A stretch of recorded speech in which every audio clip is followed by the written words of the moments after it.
مرحبا متابعينا، بتمنى كلكم تكونوا بخير وبصحة وبسلامة دائما وابدا. السلام المحبة لكل اللي بيسمعنا واللي ما بيسمعنا على وجه الكرة الأرضية، من شمالها لجنوبها، من شرقها لغربها. نتمنى كلكم تكونوا بخير.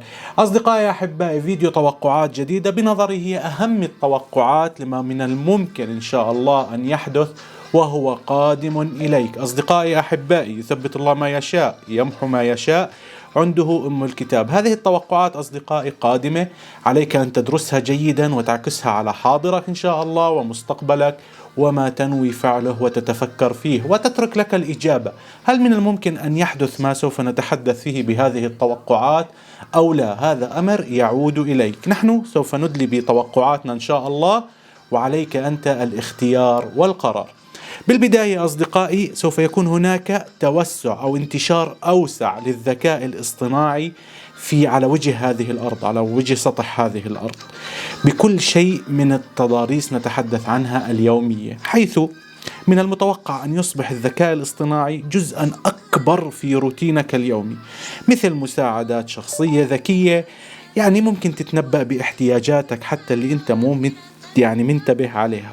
وحتكون هناك ترتيب للمهام أو التسويق والعمل عن طريق الذكاء الصناعي، حيث أصدقائي نتحدث كذلك أن هناك أنظمة طبية تعتمد على الذكاء الاصطناعي لتشخيص الأمراض بدقة أعلى، وسوف يتوسع مثل هذه المساعدات في الإجراءات نتحدث عنها الطبية وغيرها من الأمور المستلزمة مستقبلا إن شاء الله.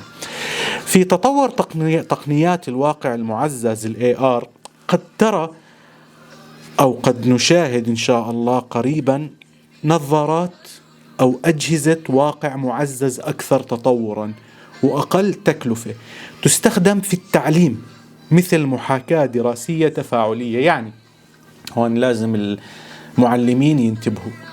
ممكن يكون في عنا نظارات الطلاب هاي سوف يحصلون عليها، يرتدي هذا الطالب النظارة وكأنه يجلس في غرفة صفية، وكأنه أمامه معلم، وكأن هناك جو دراسي كامل متكامل والكمال لله عز وجل، دون أن يذهب إلى المدرسة الحقيقية الحسية، وهو نتحدث عنه يعني قريب من العالم الأثيري، ويأخذ الدروس كاملة ويشارك ويسأل ويجيب عليه المعلم الواقف في هذا العالم الافتراضي بشكل كامل. لهنا كذلك يعني نتحدث عن المعلمين الحقيقيين، يجب أن يعلموا هذه المسألة القادمة فعليا، والله أعلم وأحكم إن شاء الله. طبعا يثبت ما يشاء، يمحو ما يشاء، عنده أم الكتاب.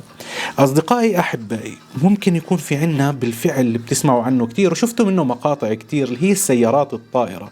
لكن مو موضوعنا إحنا السيارات الطائرة، وهلا بنحكي للسائقين يعني اللي بيشتغلوا في الدرايفر وإلى آخره من هاي الأمور، إنه حيكون في عنا وسائل نقل فائقة السرعة مع تقدم شركات مثل XAL وغيرها في مجال الابتكار. قد تبدأ تشوف السيارات الطائرة، أو حتى إن أردنا تحييد السيارات الطائرة، أنظمة نقل مثل الهايبر لوب، يسمى بالهايبر لوب، بالظهور تجاريا، مما يقلل وقت السفر بين المدن بشكل كبير جدا.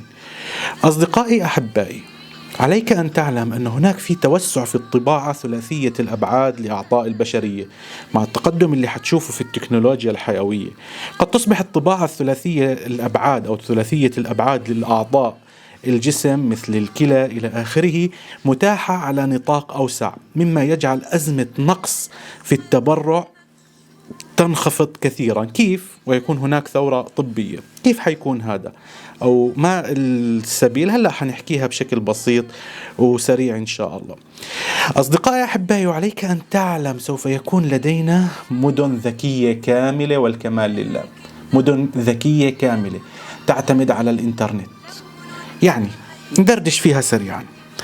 راح يكون في عنا مدن تعتمد على اللوت بشكل كامل، حيث تدار حركة المرور والطاقة والخدمات العامة بواسطة الأنظمة الذكية متصلة، مما يجعل يعني الحياة الاجتماعية أكثر كفاءة واستدامة. التكنولوجيا القابلة للارتداء داخل الجسم بدل من الساعات الذكية، قد نرى أجهزة مدمجة كذلك تحت الجلد تراقب الصحة مثل مستويات السكر والضغط، وتعطي إشارات وتعالج هذا من تلقاء نفسها، وحتى تتيح الدفع والتواصل بدون الحاجة إلى أجهزة خارجية. أصدقائي، عندنا مدن سوف تكون ذكية بالكامل، من نظام، من أنظمة، يعني حتى ممكن تكون رقابية، قانونية إلى آخره، سوف تكون ذكية بالكامل، تعتمد على الذكاء الصناعي كاملا دون تدخل البشر سوى المراقبة الخارجية للبعض حول هذا النظام الذي سوف يوضع في المدن الذكية. يعني أنت عم تحكي عن تحييد العديد من الوظائف التي نتحدث عنها الموجودة والمتعارف عليها. لهيك احنا بنحكي دائما أصبحنا والدوام لله عليك الذهاب أكثر إلى الذكاء الصناعي ودراسة الأمن السيبراني وهذه الأمور من التكنولوجية. فعليك أن تعلم هذه المسائل مهمة جدا وهي قادمة لا محال.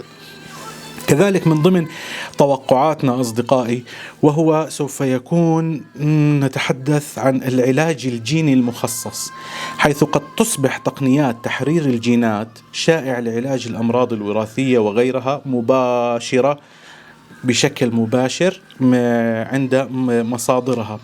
يمكن أن نرى علاجات مصممة خصيصا لكل شخص بناء على تركيبته الجينية، مما يجعل القضاء على الأمراض مثل التليف الكيسي وحتى بعض الأمراض العضال يعني حيكون بشيء سلس وسهل. يعني الأمراض العضال هاي حتودعوها بإذن الله وأمر الله، طبعا كله يعود، وسوف تكون عملية العلاجية له أسهل بكثير في هذه الأمور. وسوف يكون لدينا روبوتات نانوية، يعني ما تسمى بالروبوتات النانونية. هذه الروبوتات النانونية مثلا أنت معك صداع، تأخذ مثلا مسكن معين، هذا المسكن بدل ما أنه يدور في كل جسمك، لا، بده يتحرك بس على مكان الألم مثلا في الرأس في الصداع، ويقوم بوضع الدواء في هذه المنطقة التي هو مثلا يحتاج لها إلى تسكين، مو للجسم كامل. هذا اللي احنا بدنا نحكي عنه في الروبوتات النانونية بشكل بسيط وسريع، حيث من المحتمل أن تستخدم هذه الروبوتات صغيرة جدا، يعني تقريبا مثل حجم الخلايا، لتوصيل الأدوية بدقة إلى أماكن الإصابة في الجسم، أو لإصلاح حتى الأنسجة التالفة أو وقوع حروق لا سمح الله، أو حتى القضاء على الخلايا السيئة في الجسم دون الحاجة إلى حتى نوع من أنواع الجراحة. ربي يحفظني وإياكم. راح يكون في عنا كذلك من حسب التوقعات زراعة الأعضاء الصناعية المتكاملة، أو مأخوذة يعني نتحدث عنها من الأعضاء الوراثية الخاصة بك ونسيجك الخاص، حيث بدلا من الاعتماد على التبرع بالأعضاء الذي سوف ينتهي، قد نرى بعض الأعضاء الصناعية مطبوعة ثلاثية الأبعاد أو مزروعة بيولوجيا تتكامل وتتناسب تماما مع جسمك دون أي مشاكل. عبارة عن جسمك، يعني إلك إيد سبير، إلك لا سمح الله أي شيء سبير، يعني قرنية سبير إلى آخره، كلا سبير، يصير عملية إنه وضعها تعمل بكل كفاءة إن شاء الله، وكله يعود إلى الرب عز وجل. كذلك أصدقائي، لا نستطيع أن نحيد مسألة نتحدث عنها الطبيعة، حيث ارتفاع درجة الحرارة العالمية والانبعاثات الحالية يعني بنقدر نحكي عنها قد ترفع درجات الحرارة بمقدار 1.5 إلى 4 درجات. هذا راح يعطي إلى ذوبان الجليد وارتفاع مستوى البحر. من المتوقع أن يستمر ذوبان الأنهار الجليدية والصفائح الجليدية، مما يؤدي إلى ارتفاع مستوى سطح البحر. وهذا أصدقائي ممكن لدينا يصبح هناك للأسف نقل لأوبئة وأمراض جديدة من الذائبة. هنا نتحدث عنها لاحقا في لايف مستقل إن شاء الله، ونتعمق فيها، والله أعلم وأحكم. حبايبي وين ما كنتوا، بحبكم، شكرا لكم.